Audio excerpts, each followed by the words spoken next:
being here and at strengths-based leadership. Okay, so I'm going to hand it over to you. Thank you, Tracy.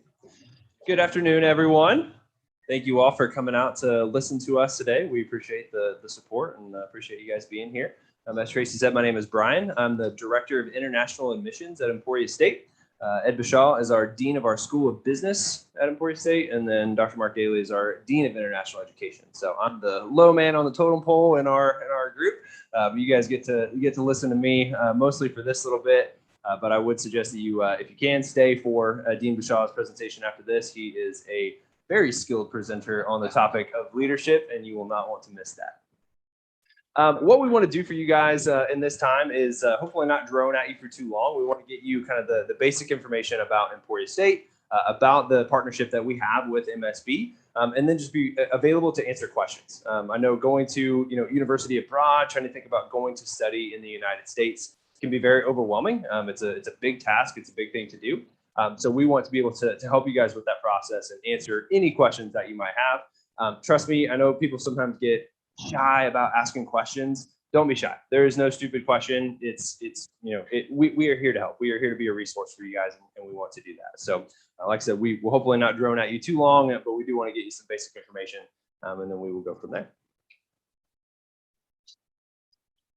A quick video to start out here, just kind of give you guys a little bit of a view of our campus and some of the activities that go on.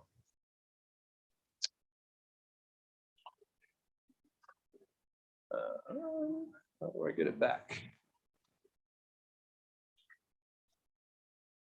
There it is.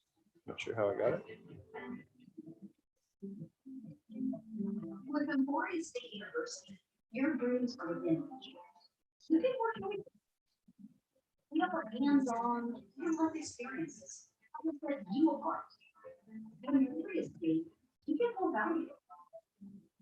And students have the second lowest debt load of all regional universities. Emporia.edu/visit. Hopefully what you see from that video is we have a wide array of programs, opportunities, things to do on our campus. And one of the things that you'll see as we go through, hopefully what we try to do and try to be as a university is affordable and accessible for students from everywhere. And we'll kind of get into some of those benefits for you guys as MSB students here in a minute. So a little bit about us as an institution and kind of where we are and who we are. So we are located, as Tracy said, in the state of Kansas. So how many of you, without looking at our map up there, would have known where Kansas is in the United States? Couple of you guys? That's all right. That is kind of the response we normally get when we answer or when I ask that question. Kansas is not one of your top travel destinations in the United States. Most people, when they think of the U.S., are like, oh, I'm going to go to California, I'm going to go to New York, I'm going to go to Florida, and those are all great places. But I think you'll come to find that Kansas is equally as awesome, and it's a great place to consider for studies if you're looking at the United States for many reasons. So we'll kind of highlight those as we go. But Kansas, as you can see, is the very, very center state of the United States. So if the country was a bullseye, if you were playing darts, if you hit that bullseye, you're hitting Kansas. So we're right there in the middle. One of the great things about our location is that it provides easy accessibility to the entire country. Right. So if you want to see a lot of the United States in your time there, which we highly recommend for students because there's a lot to see, Kansas is a great kind of central point because you can get to anywhere in the country in about a 3-hour flight, minus Hawaii or Alaska because they're really far away and we don't really count them. But yeah, so you can get to anywhere, see a lot of the country, and it makes for a lot of fun. We are located in the city of Emporia. So we take our university name from the city where we're located. We are not a massive metropolis of a city. Our population is about 30,000 total. So definitely not a massive place, but there's enough in the city. There's enough to do to keep students busy, lots of activities and things to do to have fun while you're there. But it also allows you kind of that place where you get to focus on your studies and really be there and focus on the reason you're in the United States, and that is your education. We are not located very far from some large metropolitan areas. Has anyone heard of Kansas City before? Yeah. So it's a very large metro area, about 3 to 4 million people. It's about an hour to the north of where we are. You can get there very easily. Likewise, there's another large city called Wichita, just about an hour to the south of where we're at. So you can get to a large metro area very quickly if you need to. But Emporia provides a very nice, quaint kind of community family type atmosphere for students to really focus in on their studies and be high achievers while they're there. For this next slide, I'm going to turn it over to Dr. Daly and let him kind of chime in a little bit on our university profile. That way you guys don't have to listen to my voice the entire time.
We completely ruined it.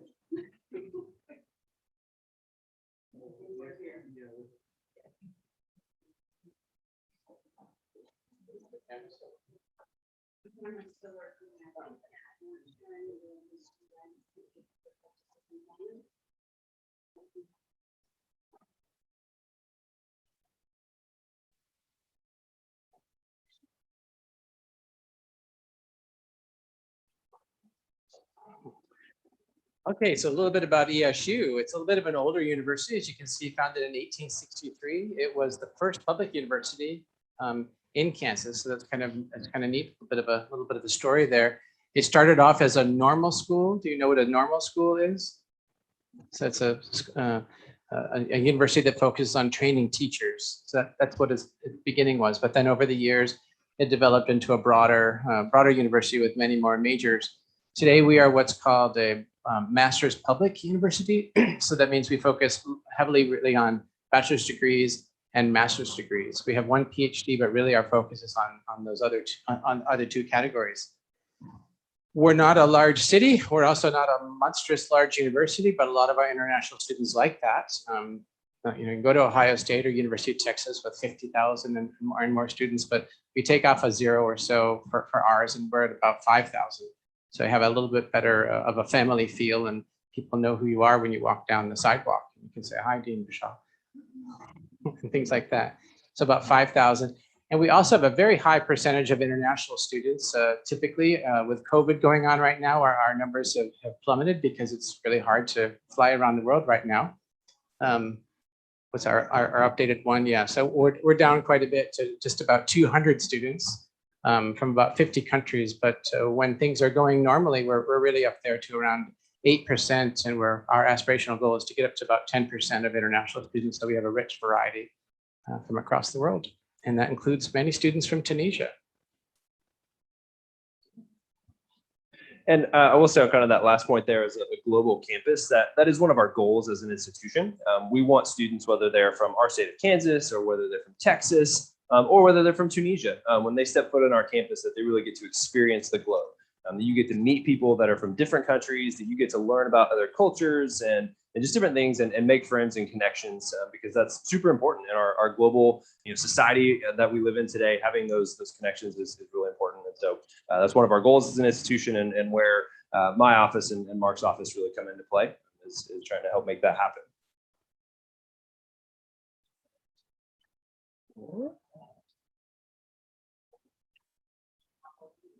We'll get it that way.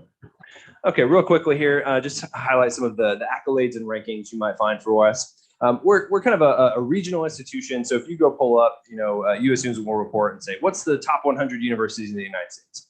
Unfortunately, you're not going to find us on that list. However, that doesn't mean that we are not an excellent institution that provide high quality programs for students. If you look in the region of the country where we're located, which is called the Midwest, and you look on the best Midwestern lists, you'll find us on both U.S. News and World Report, Princeton Review as being one of the best universities in our region for providing high value education to students. So you'll find us there.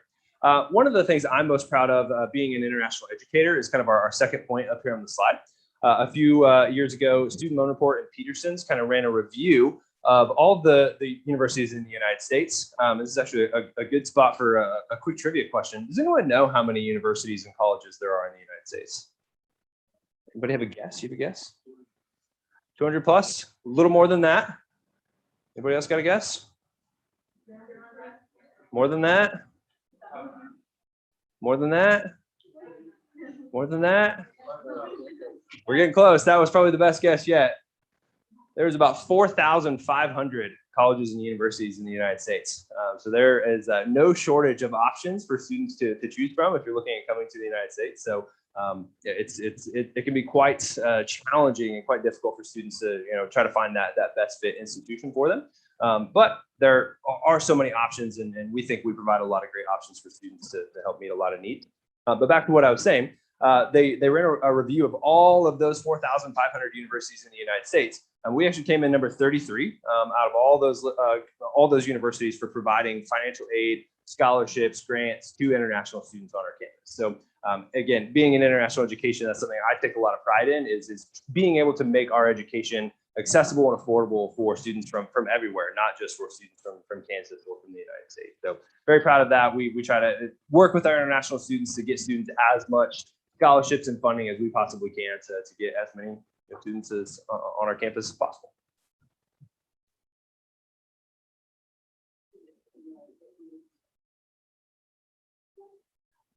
Perfect, thank you. Gotta love the IT folks. They save us every day, right? All right, moving on. Safety.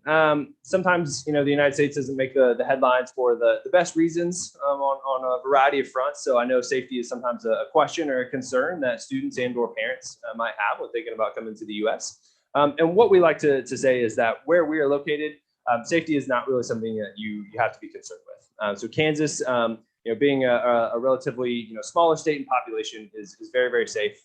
We're one of the safer states in the country as far as crime rates and those types of things. Additionally, Emporia, being a smaller community within the state of Kansas, the city itself is very, very safe. We have very low crime rates.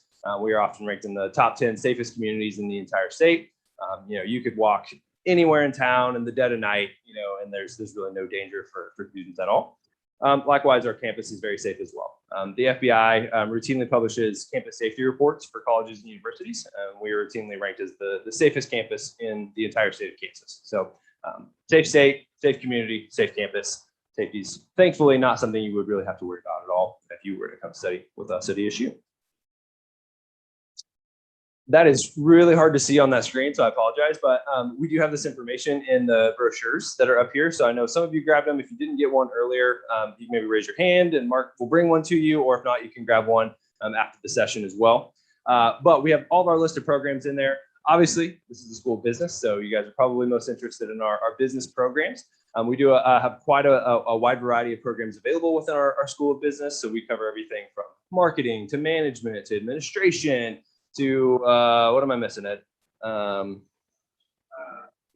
Accounting. We've got concentrations available in entrepreneurship, international business, information systems, computer science. So a very wide array of programs within our school of business that are available.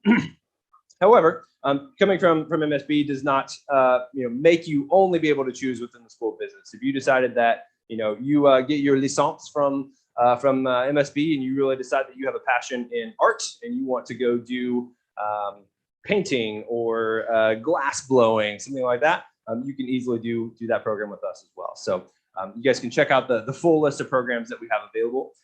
If you have any questions later, let me know on that. For those who might be looking for a graduate program in the United States, again, we have a wide variety of graduate programs available at the university. Within our school of business, again, we have an MBA program, we have a Master's of Accounting program, we have a Master's of Information Technology program. So lots of options to choose from there. Again, information will be in the brochure that you can look at. All right, here's the big topic everyone wants to know. How much is it going to cost, right? I mean, it's the reality. I get it, right? So the cost is the determiner of many things. So what we kind of want to highlight here is what are our costs normally for undergraduates and graduates, and then what is the cost for you as an MSB student. So let's start with the undergraduate box here. So on the left hand column here, you'll see non-resident. That is what a normal international student would pay if they were to come to Emporia State and had no scholarships, no funding, nothing of any sort. That would be the worst case scenario. Tuition and fees for a year, they'd be looking at about $21,000. Living expenses to live on our university campus would be about $9,000. When you factor in health insurance, books, and just other costs, we estimate that to be about $3,000. So looking at an annual total of about $33,000. Again, that would be the worst case scenario. However, through the agreement that MSB has with Emporia State, we give you guys a discounted tuition rate. So right off the bat, we're going to move you from this non-resident column to the next column over. So your tuition and fees will not be $21,000. Your base tuition rate will put you at about $9,600 for a year on those tuition and fees costs. And again, that's just your base rate. Once you're on that, that rate of pay, then you can still qualify for other scholarships on top of it. So if you're a good student, have a good GPA, come in with good recommendations, go through application process for certain scholarships, you can easily earn several more $1,000s on top of this to continue to bring that cost down even more. And most of those scholarships will be renewable for the years and the time that you're at ESU. So there are many opportunities to get additional funding, additional scholarships to help bring that cost down. The living expenses, we leave the same on that column. Again, that's just kind of estimating on our on-campus living. For most of you, if you were to come to ESU, you would not be required to live in our university dorms unless you wanted to. If you did not want to live in the dorms, it's actually a little bit cheaper to live off campus. You'll see on the graduate column, you'll see we estimate living expenses there at about $7,000. That's our estimate for living off campus. That can fluctuate. That can even be less amount than that. It could be more, just kind of depends on your situation, how many roommates do you find, what type of a deal do you find on your apartment or house. But yeah, it is a little bit cheaper to live off the university campus. And again, most of you would not be required to live in the dorms if you were to come to ESU. So many ways that you can save on your education, bring your costs down, and try to make it as affordable as possible. For those who would be looking at graduate school, same thing here, non-resident rate in the middle column. We would bring you down to the MSB rate automatically off the side. And then again, you can still earn additional scholarships. There's a really great thing in the United States for graduate students called graduate assistantships. What this is not really a scholarship, it's more of a job, right? So the university is going to hire you to perform some function. It could be teaching. Is Aya in here? He's not in here yet. Okay. Well, so Aya, when she gets in here, she can touch on this a little bit because she actually served as a graduate assistant at Emporia State when she studied with us. So you get hired by a department or an office to do a job. So in Aya's case, she got paid to teach some classes, actually to freshman level students in the school of business at Emporia State. But there are other opportunities that are non-teaching as well. Our office, the Office of International Education, we hire students to work with us to help us with recruiting, with admissions, with programming, with all the stuff that we do in our office as well. We get to hire graduate students to help us out in a GA capacity as well. So it's a really great opportunity for students to get real life hands-on experience that looks good on a resume, but it's also really good for you because you get a full tuition waiver. So all the tuition costs for your classes are gone. You don't have to pay it. And then we also pay you for the work that you do as well. So you get a stipend for the year on your contract. And so we pay you for that work that you do. So I wouldn't say it's a 100% free master's degree, but it's pretty darn close. So it's a really great deal. So even if you're looking for a graduate program, that's something that I would highly encourage you to check out because it provides really the best financial deal possible for students. All right. So one of the things we wanted to really highlight in the presentation today is kind of the new tracks that we have available with the updated agreement that ESU and MSB are signing tomorrow. With this, so let me back up and say with the previous agreement that we had, really all that was there was just undergraduate transfer articulation. So if you were an MSB student, you could transfer to ESU after 2 years and then try to finish a bachelor's degree at ESU. That's really kind of all the agreement covered. So with this new agreement, we wanted to bring in more tracks and more opportunities for students to do different things, right? Not every student has the same plan, has the same goals. We want to be able to accommodate students of many different areas and many different things that they're looking for. So with our new agreement, we still have the transfer articulation piece in place. So if you're an MSB student, you could do 2 years at MSB and then say, you know what, I want to transfer. I want to go to the United States and just finish my bachelor's degree there. You could do that. It would take you probably approximately an additional 2 years after you came to us to finish that bachelor's. And then you would have a bachelor's degree from ESU. Another option would be what we call a second bachelor's. So one of the great things about this new agreement is we have set, in the agreement to say that we recognize the licence that you guys earn here at MSB as being the equivalent of a U.S. bachelor's. So if you finish your 3-year licence here, you could apply to come over and do what we call a second bachelor program. So we basically say, oh, the student already has a bachelor's degree. They want to do a second bachelor's. What is nice about this is that we don't make you take all of the whole, program of courses that a freshman level student would have to take. What we do is we look at it and we say, they already have a bachelor's. Let's waive all of the courses that are kind of those base level, freshman, sophomore level courses that everyone has to take, and only make them take classes that are for the major that they want to earn.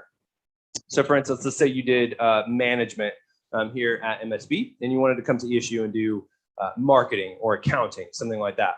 You would not have to take any of those base level courses at all. You would basically only have to take the classes that are required to get the degree in marketing, to get the degree in accounting, whichever major you decided you wanted to go for. So it's a really good opportunity.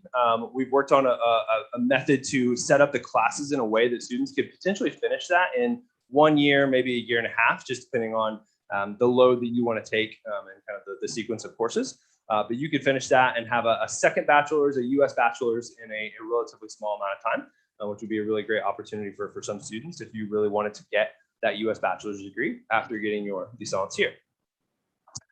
Additionally, because we recognize that licence as the equivalent of a U.S. bachelor's, if you said, hey, I'm good on the undergraduate studies, I don't want to get any more bachelor's types degrees, I want to move on, you can apply directly to our graduate school. We will accept that licence as what you need to apply and be admitted to our graduate school. So if you're like, man, I want to go get that MBA, I want to go apply for the information technology program, whichever program it is of interest to you, you can apply directly after finishing that licence degree here at MSB. So it provides more opportunities for students.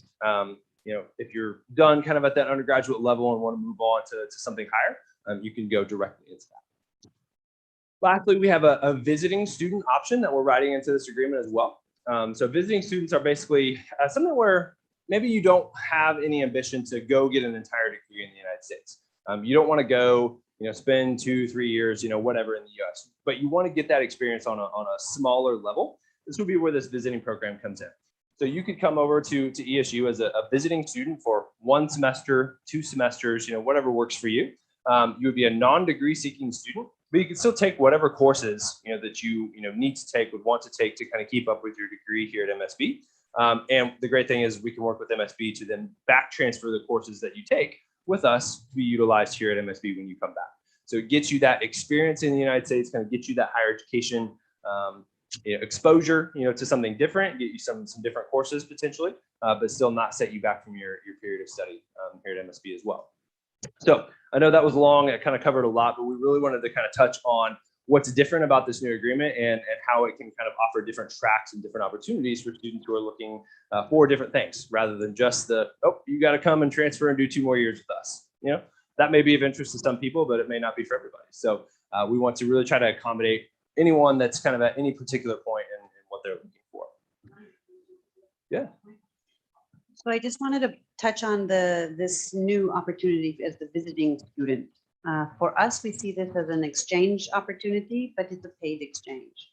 So in this case, as we finalize everything in the agreement, we have the mapping. What will happen is we will discuss at the financial level where if you do decide to do an exchange semester at Emporia, we have to make sure the mapping is correct so that the courses you take will transfer back in. And we likely won't, of course, charge you for your tuition that semester here, and you will pay the tuition there, okay, for the visiting fee. So this is something that we'll finalize in the coming weeks, and then we'll definitely announce that before we do our full exchange, for the next academic year. In January, we'll launch the exchange opportunities then, and we'll talk about it more then, okay? Thank you. All right. And we don't have Aya yet. Hopefully she'll get in here and be able to share a little bit of a personal experience. I'll go ahead and touch on this. And if she gets in, we'll let her kind of jump up here and share a little bit in a minute. One of the things that as a student, you should be asking of really any education, whether it's here, whether it's in the United States, in Europe, is what's going to be the return on your investment? You're going to spend your time, you're going to spend your money, getting this education, getting this degree. What's that degree going to do for you? What's that going to help you, bring about in your future?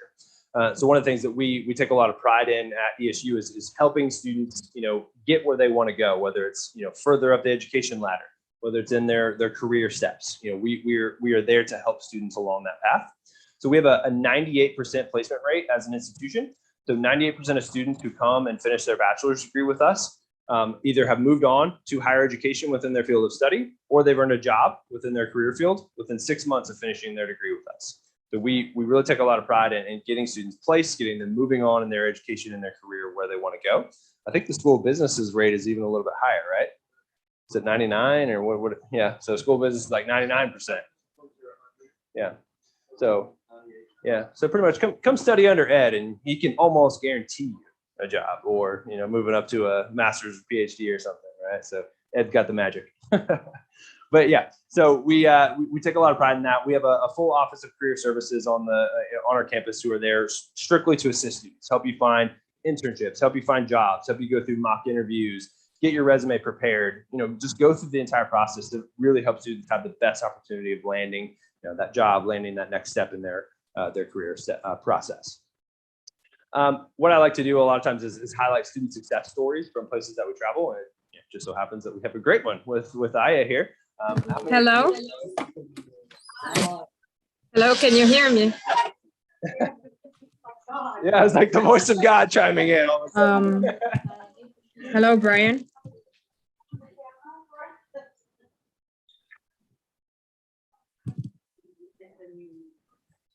Aya, do you have a camera on your computer? Yeah, I do. Let me just find a spot. I was just in a meeting, that's why I couldn't be like in the room, but I'm gonna activate my camera shortly and give my testimonial as well.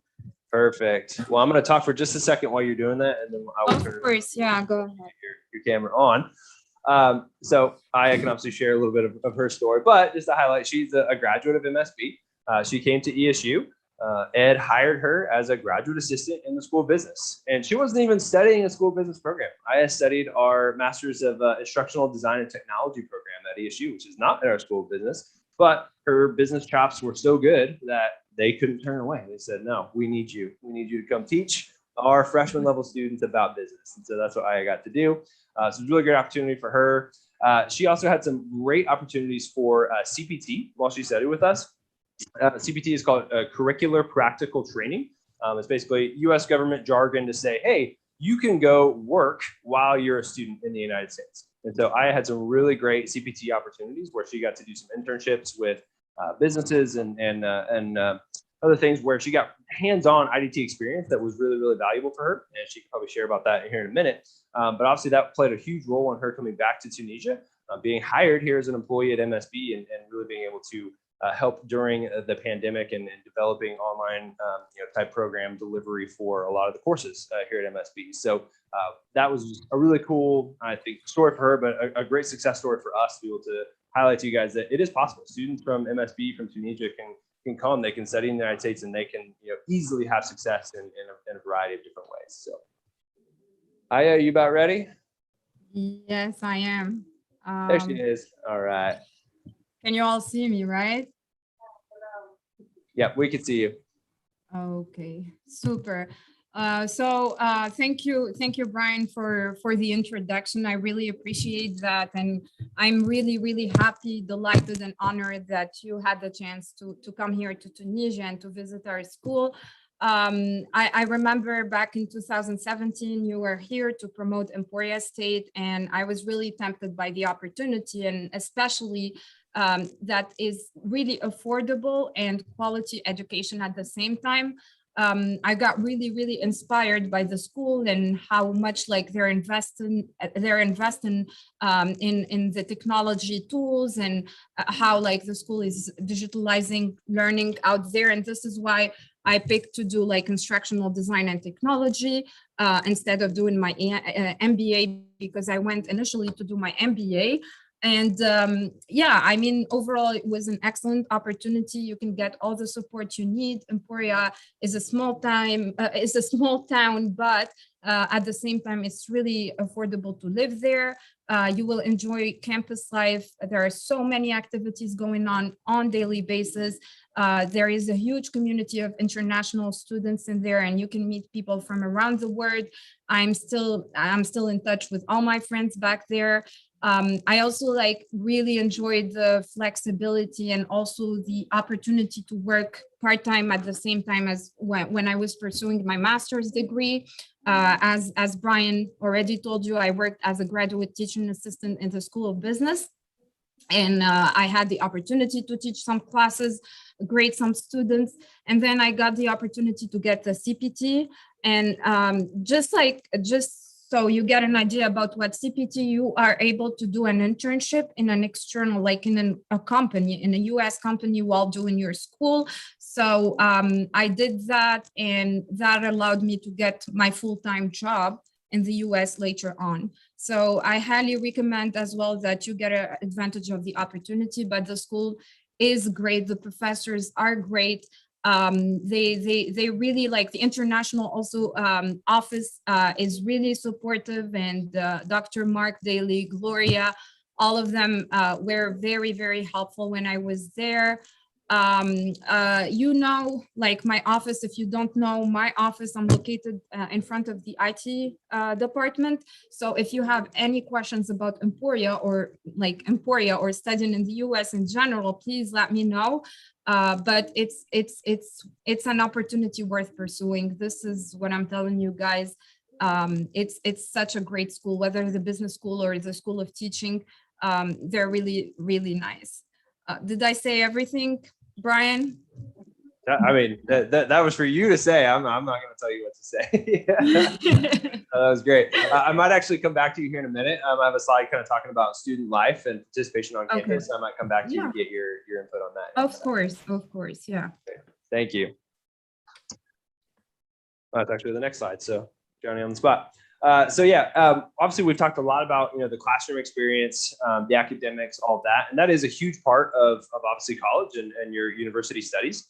But so much of learning on U.S. campuses and at ESU especially does not actually happen in the classroom. It happens outside of the classroom through extracurricular activities, clubs, organizations, just all the things that go on the campus that you really get to take kind of what you're learning in the classroom and really go put it to use. Really kind of take it and test it and talk about it and talk with people that maybe don't agree or think look at things the same way that you look at them. It provides this opportunity for students to engage in this dialogue and really learn so much more outside the classroom than potentially inside of it as well. And it's just a lot of fun. There are so many things going on. Like you will never, ever be bored on the campus because there's always something happening, right? It could be a concert that we have on campus one night from a group that's touring and coming through. The next night, it might be, we've got, I don't know what we've had recently. We had a hypnotist who came in and did a hypnosis show for the students recently. It could be a special lecturer who comes in for the school business to deliver a very specific lecture about that. It's always something going on that is available and free for students to participate in while they're on the campus. Additionally, it could be just fun things. Anybody know what intramural sports are? No? Does anyone here like sports? Anybody play football? Soccer, all that, yeah. So intramural sports is a way for students who aren't like going to play on the university competitive team, but still like to play. You actually get to play on the campus against other students, right? So if you like football, you can create your own football team and go do the university intramural against other teams at the university. So it's more for just fun, but it's still competitive and you have a lot of fun. Things like that are always going on, and there's so many clubs and organizations. So what's an extracurricular interest that one of you has? What do you like to do outside of the classroom? Say again. Charity? Charity type work. Okay. Yep. So we have an organization on the campus. It's called Give, right? And so the whole purpose of Give is to identify, ways to give back to the community, ways to go out and make a difference in the lives of, the citizens of Emporia and the region that we're in. And so it's all about doing that type of charity work of helping people who, need it. And it's, for the good, it's not, you don't get anything out of it, right? Like it's just for the good of the overall community and the good of the world, right? So we have an organization for that. What else? Music club. I don't know exactly what we call it, but we have a lot of different opportunities for students to do a variety of things. So what do you like to sing? Do you like to play an instrument? Guitar? Okay. Yep. So do we have like a specific guitar club? There's like strings.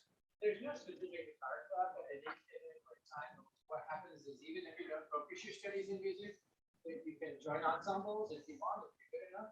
You don't have to be an expert. And sometimes there's a bunch of people who love drums. They can form a drum group and they drum together.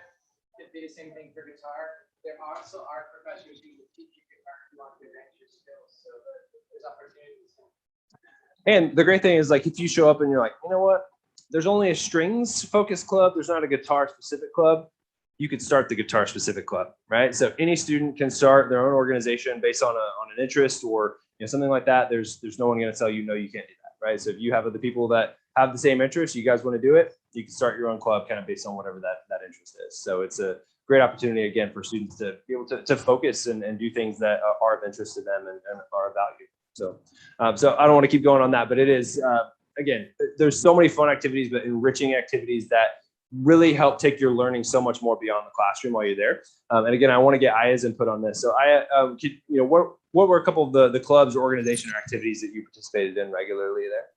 Yeah, sure. So actually, like, speaking about starting a new club, I remember when I was with some of my international friends and fellow Tunisians, we started the whole prize competition at Emporia State University, and a lot, like, we were really surprised that many people were interested in coming up with new ideas. And what I really loved is that the school supported us a lot, and especially the School of Business, and the winning team were sent to San Francisco the first year, I believe, or Boston the first year, and the second year we were all sent to San Francisco. So the school sponsored our participation, and we did win in Emporia. We made it to the final round in San Francisco, and that's it. But it was a really fun experience. I was also active with the international office, programs office, where I participated in food potluck. They gave us the opportunity to prepare food from our home. I remember spending my whole night preparing brick, and we were able to sell it. I believe now it's for charity. And we also participated, I believe, in the international show, where we can wear traditional clothes from Tunisia and promote Tunisia as a country. What I can say is that you will really have the opportunity to be an ambassador for your country there. Not a lot of people know about Tunisia and how beautiful it is. So don't really get surprised if you get anyone who doesn't know anything about Tunisia. That's just your opportunity to talk more about it. I believe in Emporia, we've had so many students from Tunisia, so it will not probably be the case, but yeah, it's a really vibrant, it's a very vibrant student life. I wasn't able to participate to all the activities because I was really busy with work, but yeah, there is believe me, there is something going on every day. There's always free pizza. So yeah, I really loved being there, and yeah. Thank you, Aya. That was great. So yeah, if nothing else, we'll get you free pizza. I mean, that'll get you there, right? The first thing. All right, thanks, Aya. Right. Thank you so much. And I got to figure out how to get my cursor right. Here we go. I'm from Egypt. I traveled over 6,700 miles. I'm from Estonia. I'm from Iran. I'm from South Korea. I'm from Mali. I'm from West. I'm from Syria. I'm from Tunisia and I traveled 5,400 miles. I come from China. I'm from Finland. I'm from Saudi Arabia and I traveled almost 7,500 miles from home to become a hornet. I like that video because it's really short, but it showcases our campus diversity, you know, in a great way. And I know most of the students in that video, and they're all phenomenal, great people. And yeah, I mean, so that again, if I could sum it up, you know, sum everything up, like that's it right there. Like that's why we're here. That's what we're hoping to do is continue that on our campus and really just help ESU continue to be a place that's a global community of students and people. All right, we are almost done, I promise, and then we will open it up for questions. Last thing I like to end with is just kind of sharing our vision as a university for students. And our vision is this, is that we are the school of blank. I know this looks weird. It probably looks like I was working a little too fast on this presentation and missed a word here to fill in. But no, this is actually on purpose. And the reason we do this on purpose is we don't want to fill in that blank for students. We don't want to define what we will be for you. We want you as a student to be able to come on our campus and define what our university is and what it needs to be for you guys. So a couple of examples of that could be school surprises around every corner. I don't know if anybody here is into theater, acting, anything like that. The picture there is a picture from one of our on-campus theater productions. So we have a full theater program. They do live shows for students in the community, and it's always a ton of fun for students who participate, but also people who just go to watch. Another option could be the school of getting out of class, except that is one of our classes. That's one of our biology classes that took a study abroad trip to the Bahamas to do hands-on marine biology research. So again, we have all sorts of opportunities for students not only to stay in the United States, but you can also go study elsewhere in the world at one of our many other partners as well. Be the school of never a dull moment. Again, kind of coming back to this idea of always something to do, always a club, an activity to join and be a part of. Just a few of the snapshots of all the things that go on our campus and all the fun that our students get to have while they're there. And finally, the school of everything is possible.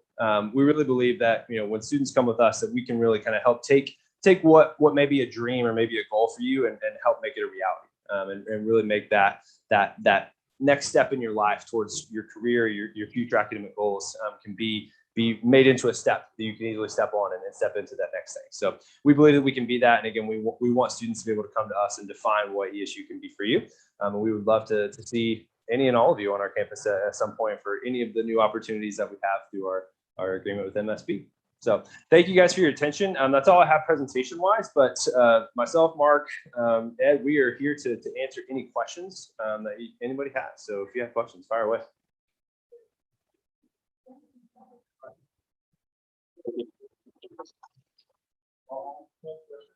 Sure.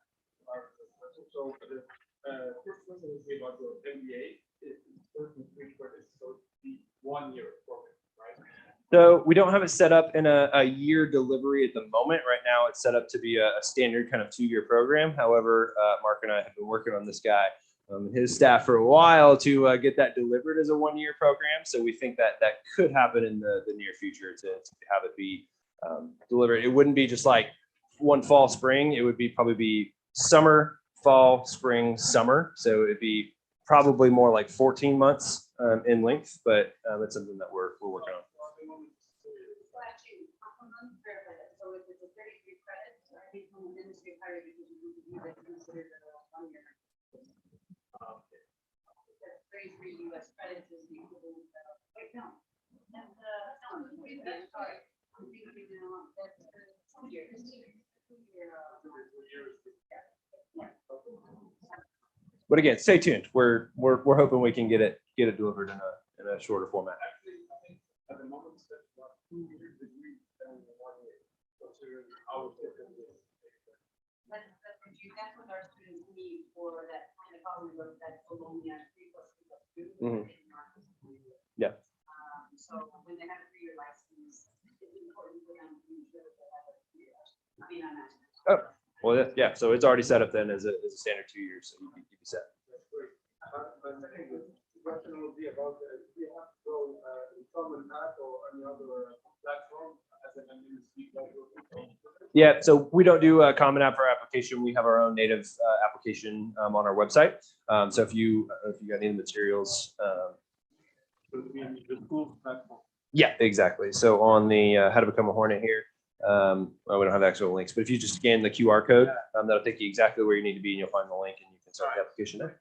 Thank you very much. No, thanks. Those are great questions. Anybody else have questions? Let's go her first, and I'll come back to you. Yeah. Yeah. Mhm.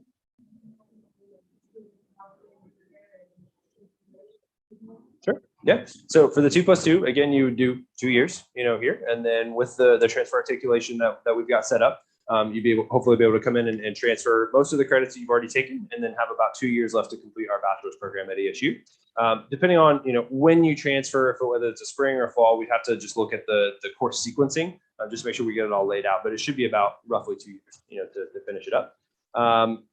As far as the process goes, again, in the brochure, you'll find a QR code at the back on how to apply. If you just scan that, it'll take you to our website. You'll have all the links and kind of the steps to walk through. And then my job, at the office is to help students through the process. So I've got my team. We're here to help answer questions. You get hung up with something on the application, you're not sure, that's what we're here for. So you email us, WhatsApp us, we're here to help you guys. So we'll make sure we get you walk through that process completely so that you're set and flying along.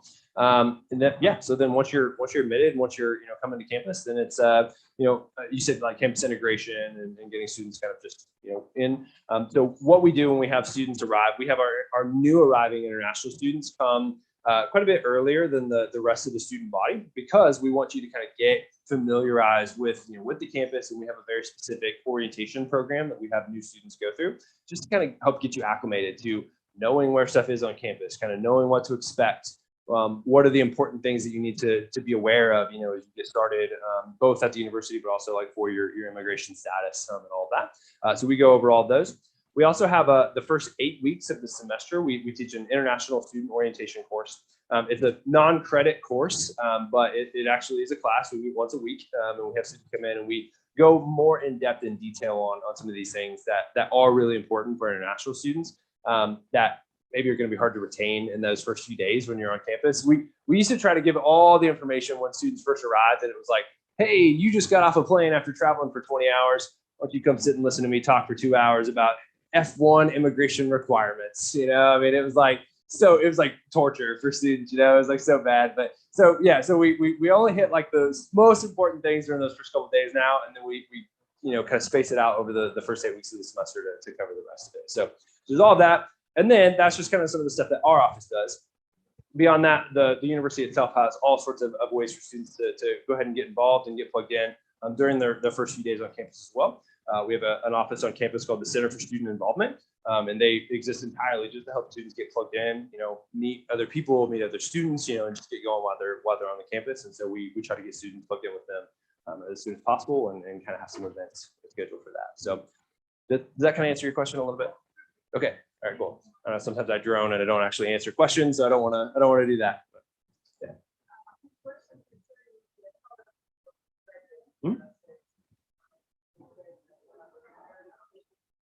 The scholarships for graduate students. Okay, so we give the basic discount that I showed up there for MSB graduates to start off. Beyond that, unfortunately, graduate students don't have as many scholarship opportunities as undergraduate students. So there are a few scholarship opportunities through the graduate school that we can give out. And again, there are a couple of things that we can point you to apply for. But really the main, and best opportunity for graduate students is going to be those GA positions that I talked about. So I can get you all the information on that later. And again, there are many opportunities, with that. They are very competitive, but you're not restricted to only like the area that you're in. So I is a great example because she thought she was going to do an MBA when she first came with us, but then she saw this other program and was like, man, that seems really cool. I want to do that. But yeah, because she had the background and the skills in business, the school business still hired her to teach business courses, even though she wasn't pursuing a business program at the university. Likewise, you could be studying something else, but you provide a really great skill set in recruiting, for instance. And I could say, you know what, I really need somebody who can help me recruit in North Africa. And so I could hire you to be one of my recruiting GAs in the office and go that route. So there's lots of opportunities. Again, they are very competitive, but routinely we have many international students who get selected and hired for these positions. And that's really going to be your best bet at the graduate level is getting one of those. I know you've got a question. Oh, that was your question as well. All right. Well, hey, you got it covered. It's okay. Sure. So, as you know, I went to your Mhm. graduate. Yep. Is it too late? It's never too late. It's never too late. We had, how old was the guy from Japan that we had a while back? Yeah, he was like, pushing 60 years old and decided that he wanted to come study, right? That's a question for me, because I think where it's coming from, some of our partners, if they're not an enrolled student, they like it's difficult to justify away a gap year, whereas I am not the most Canadian favorite person because I promote gap years when students are lost. And I'm going to define examples, and I'm trying to get Martin to consider the same, but so if they do take a gap year or two and they work, can they still apply as an alumni Yeah. of our program through our partnership? Yep. There's no problem? No, I don't know. Yeah. So as long as Tracy sends me an email and says this is one of ours, then that's it. So you got to convince her. You don't have to convince me. I have to send it, yeah. I have to think about what my price is. I'm sorry. This is really awesome. All right. Well, sign you up right now. Just sign on that dotted line. We'll take care of it. Anybody else? Any other questions? Yeah, what do you got? So I want to ask about the experience of the administration, the matter of this Hmm? and the experience of the alumni, and if the program is updated or no, and it rely on technology or no. So you might have to be a little bit more specific. So experience in what area, what realm? From when the program was created. Ed, how long have we been offering an MBA? 30 to 40 years, I guess. Yeah. So it's been around for a while. Our school of business is accredited by AACSB. Yeah.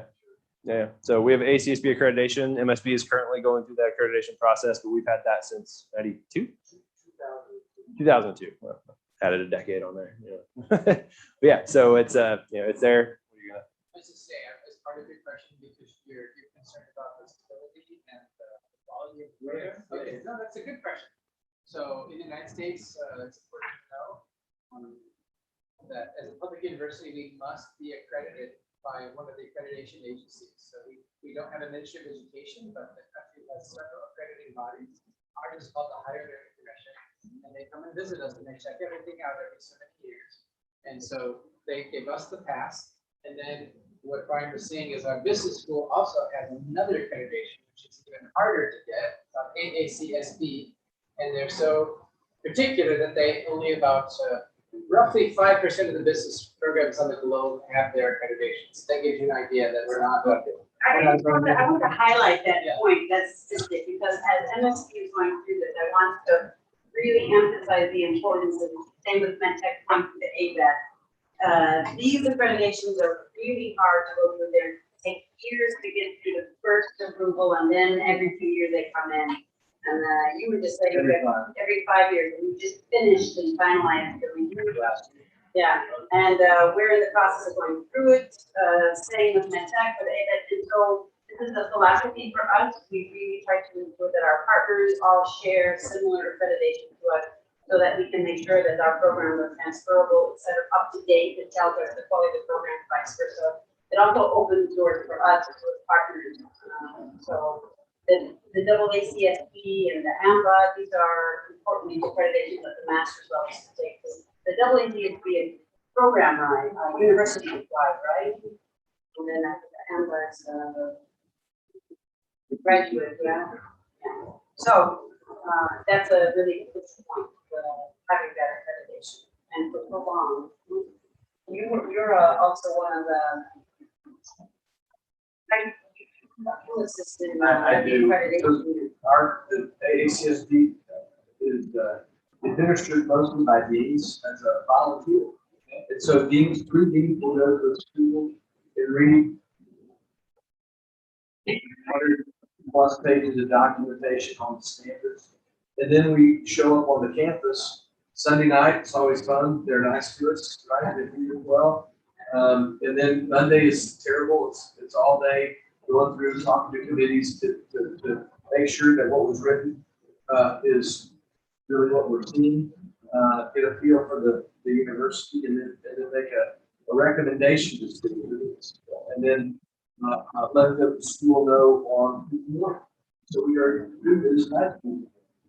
So that's what we like, but it's a lot of hard work, and I do it not because it's about, like I said, volunteer. So I have a PhD in marketing.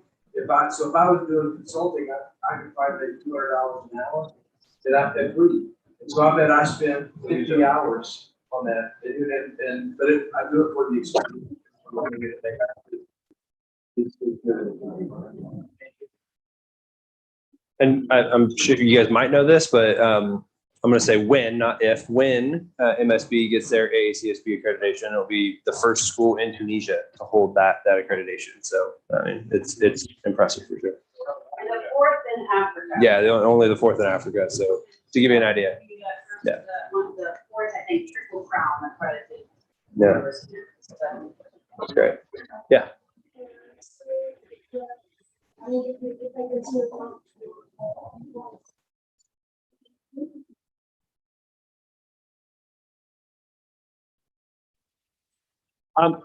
You don't have to.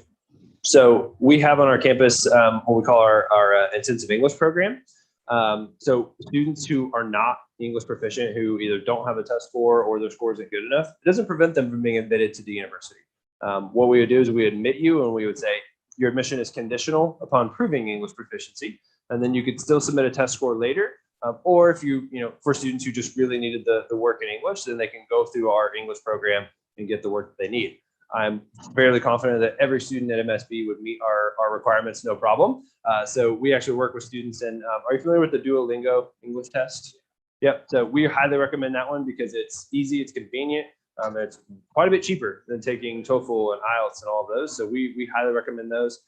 We also have coupon codes that we can give out to students to help cover the cost of the test. So if you're really interested in coming and the test is something that is going to be a barrier for you, email me and I can get you a code and you can take the test for free. I can jump in on this because this is part of the prerequisite requirements. Keep in mind that all of our flyers for these partnerships are available on MSC, the Knowledge Transfer Program. And most of the new ones, plus the new expanded partnerships. And things to keep in mind is our students need a minimum of 2.67 the GPA. For the undergrad program, we set it at around, I think, 79, I think, on the total. So the Duolingo will help, particularly if we're in crunch time, because the problem here is none of the next TOEFL or IELTS available. And then, of course, for the master's program, the graduate programs, GPA 3.0 and TOEFL score of 90, the IBT. So at the graduate level, you have to have higher GPA and then if we're on crunch time, we have to do a little thing. Okay.